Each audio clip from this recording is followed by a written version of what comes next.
मधुबन के बाबा, मधुबन के बाबा मुरली वाले, आपका क्या कहना। ओम शांति। आज सोमवार 25 सितंबर 2023 के ईश्वरीय महावाक्य। आज की मुरली में बाप दादा बोले, मीठे बच्चे, तुम्हारे दर पर कोई भी आए उसे कुछ ना कुछ ज्ञान धन देना है। पहले फॉर्म भराओ, फिर दो बाप का परिचय दो। बाबा क्या बोले बच्चों से? बाबा बोले, मीठे बच्चे, तुम्हारे दर पर कोई भी आए उसे कुछ ना कुछ ज्ञान धन देना है।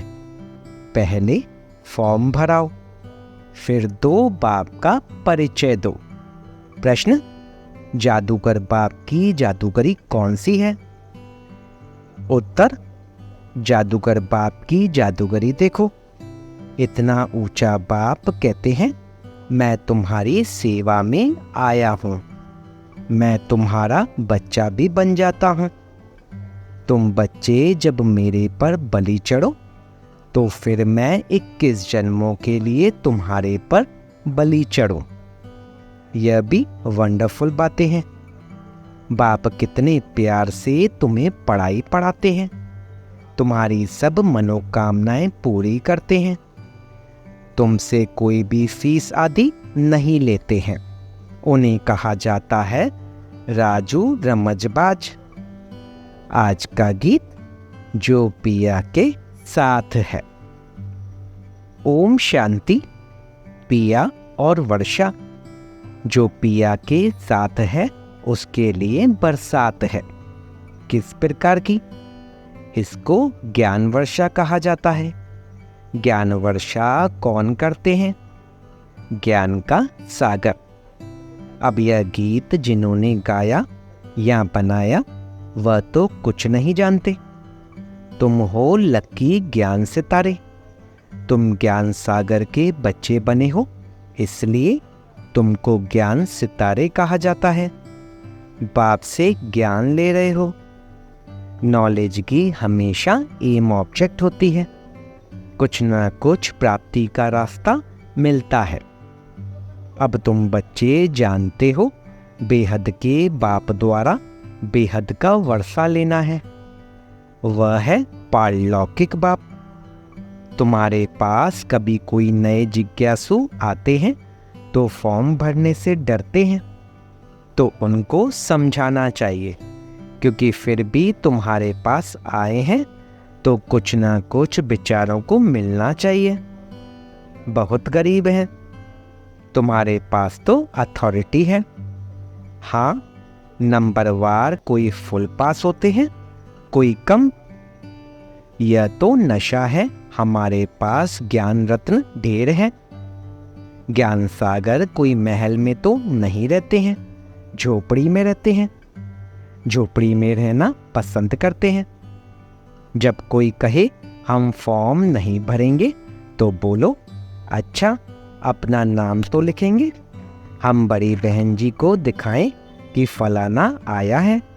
कुछ समझने के लिए तो आए हो। अच्छा अपना नाम लिखो। लौकिक फादर का भी नाम लिखना पड़े, फिर समझाना है दो बाप तो हैं, एक है लौकिक बाप, दूसरा है पारलौकिक परम पिता परमात्मा। जब पिता कहते हो तो उनका नाम तो लिखो। परम पिता कहते हो तो वह सबका बाप है। हर एक को लौकिक और पारलौकिक बाप होते हैं। भक्ति मार्ग में दोनों बाप हैं। सत्युग त्रेता में लौकिक फादर तो है, पारलौकिक का नाम भी नहीं लेंगे। यह बातें तुम बच्चों को समझकर फिर समझाना है। कितनी सहज बातें समझाई जाती हैं। जिसको गॉड फादर कहा जाता है वह है परलोक में रहने वाला। बुद्धि में आता है बरोबर सत्युग त्रेता में पारलौकिक बाप को याद नहीं करते, यहाँ तो सब याद करते हैं। तो समझाना है लौकिक फादर का नाम लिखा अब पारलौकिक फादर का नाम लिखो। सब जीव की आत्माएं उस पारलौकिक परम पिता को याद करती हैं। वह एक ही है। जैसे आत्मा निराकार है, वैसे वह भी निराकार है। उनका तो कोई सूक्ष्म व स्थूल शरीर नहीं है। उनको सर्वव्यापी तो कह नहीं सकते। लौकिक बाप को कभी सर्वव्यापी नहीं कह सकते हैं। क्या सर्वव्यापी कहने से वर्षा मिल सकता है? फिर पारलौकिक बाप को सर्वव्यापी क्यों कहते हो? पारलौकिक बाप को सब इतना याद करते हैं तो जरूर उनसे भी वर्षा मिलना चाहिए। रचना को रचता से वर्षा तो चाहिए ना। ऐसे नई नई बातें समझाने से झट समझ जाएंगे। तुम अनुभव से बतलाते हो, उस बाप से वर्षा पाने की युक्ति बताई जाती है। वह बाप है स्वर्ग का रचयिता।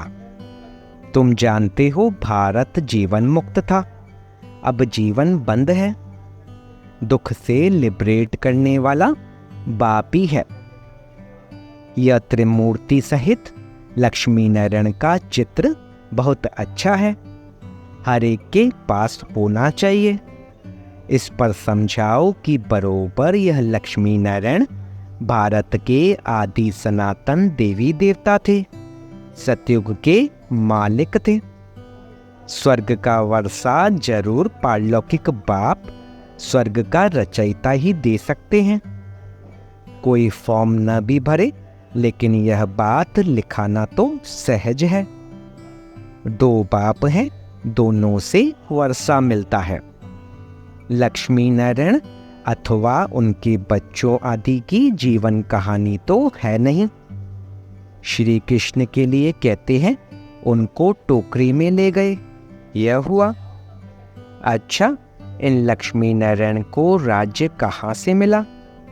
बरोबर आदि सनातन देवी देवताओं का राज्य था। इनमें पहला नंबर लक्ष्मी नारायण है।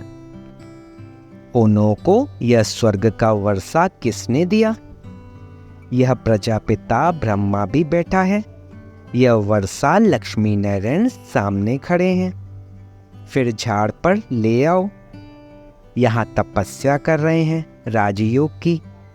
इनसे यह लक्ष्मी नारायण बनते हैं।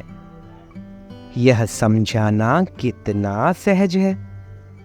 लक्ष्मी नारायण के भक्तों को समझाना बहुत सहज है। अब अंदर कोई आते हैं तो कुछ ना कुछ शिक्षा जरूर देनी पड़े। तुम्हारे द्वारा इन वैश्याओं, भीलनियों आदि का भी उद्धार होना है, परंतु तुम्हारे में अभी वह ताकत नहीं है।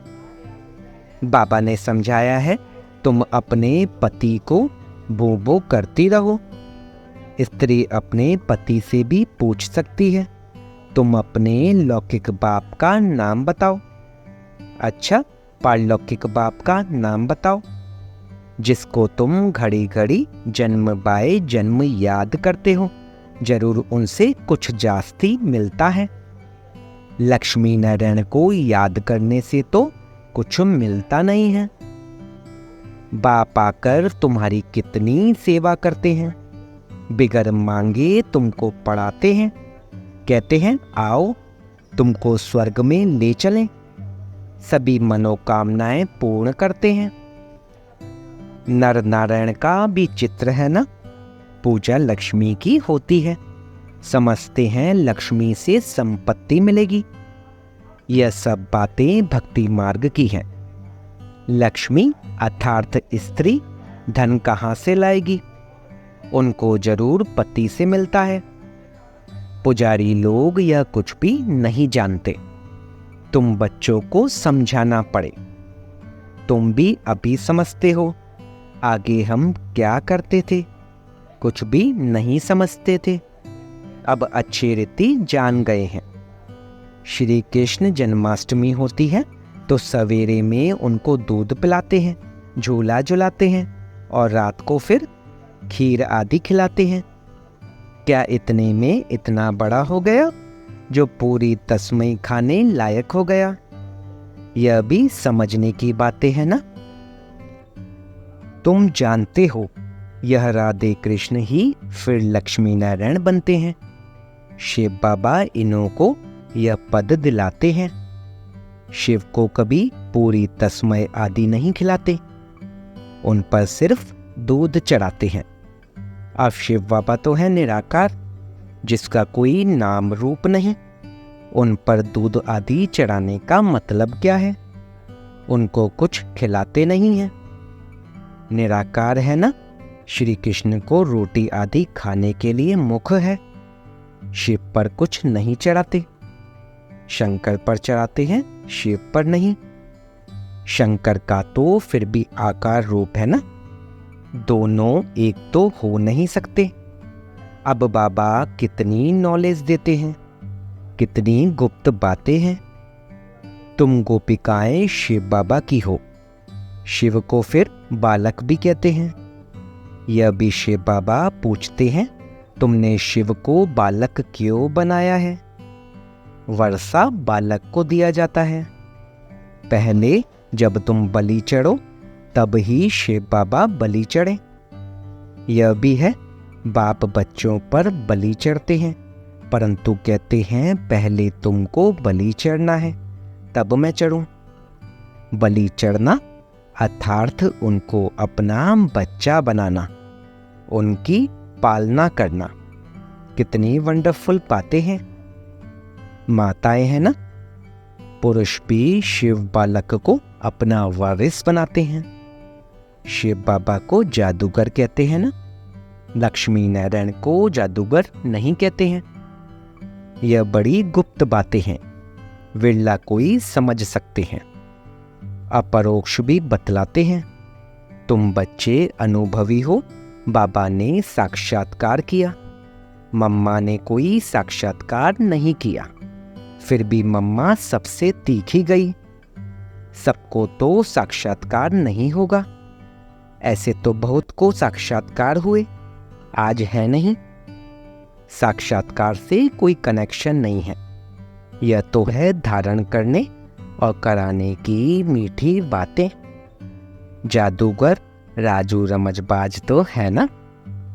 जादूगर लोग बहुत तीखे तीखे होते हैं, संतरे निकाल दिखाते हैं, सिर काट कर फिर जोड़ देते हैं। आगे बहुत जादूगरी दिखाते थे। अब बच्चे जान गए हैं, बाबा की ही महिमा गाई जाती है। तुम्हारी लीला अपरंपार है, तुम्हारी गतिमत न्यारी है। बाप कितनी श्रीमत देते हैं, श्रीमत से तुमको श्रेष्ठ देवता बना रहे हैं। श्री श्री कहा जाता है निराकार शिव बाबा को। लक्ष्मी नारायण को ऐसा श्रेष्ठ किसने बनाया? जरूर उनसे श्रेष्ठ ते श्रेष्ठ होगा। बाबा से हम यह विद्या सीखते हैं कि मनुष्य को देवता कैसे बनाया जाए। अभी तुम सब सीताएं रावण की जेल में शोक वाटिका में दुख उठा रही हो। राम राज्य में कभी शोक दुख होता ही नहीं, तो जिससे वर्षा मिलता है उनको याद करना है ना। हम आत्मा है यह भी मानते हैं। पूछो तुम्हारे लौकिक बाप का नाम क्या है, पारलौकिक बाप का नाम क्या है। बाप को सर्वव्यापी तो नहीं कहेंगे। बाप माना वर्षा, बेहद के बाप से बेहद का वर्षा मिलता है।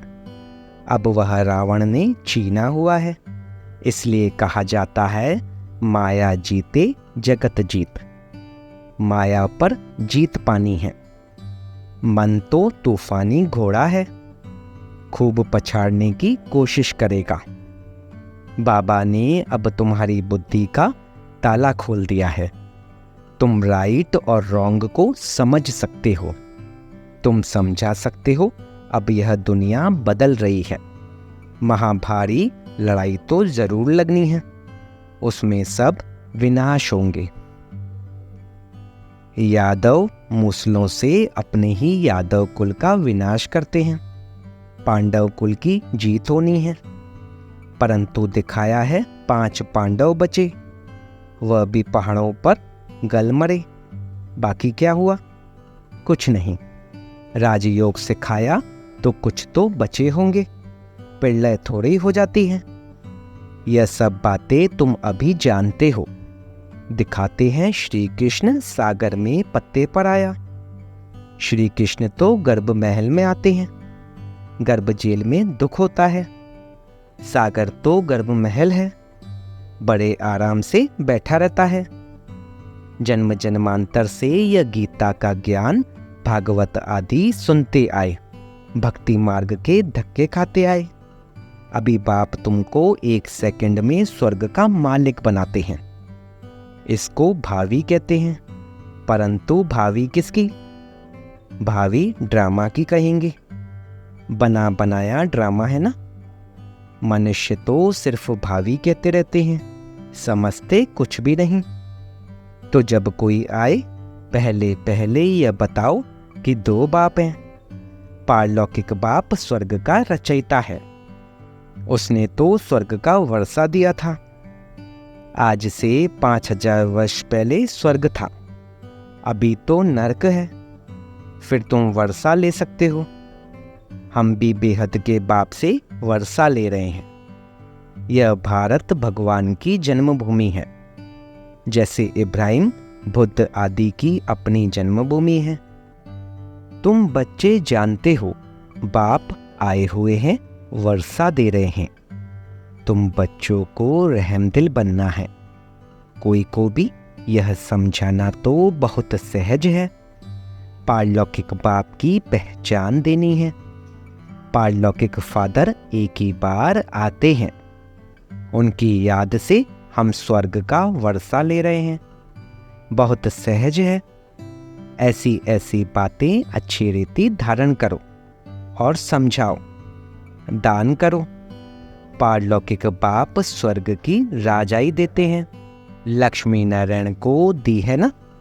इस सूर्यवंशी लक्ष्मी नारायण का बाप कौन है?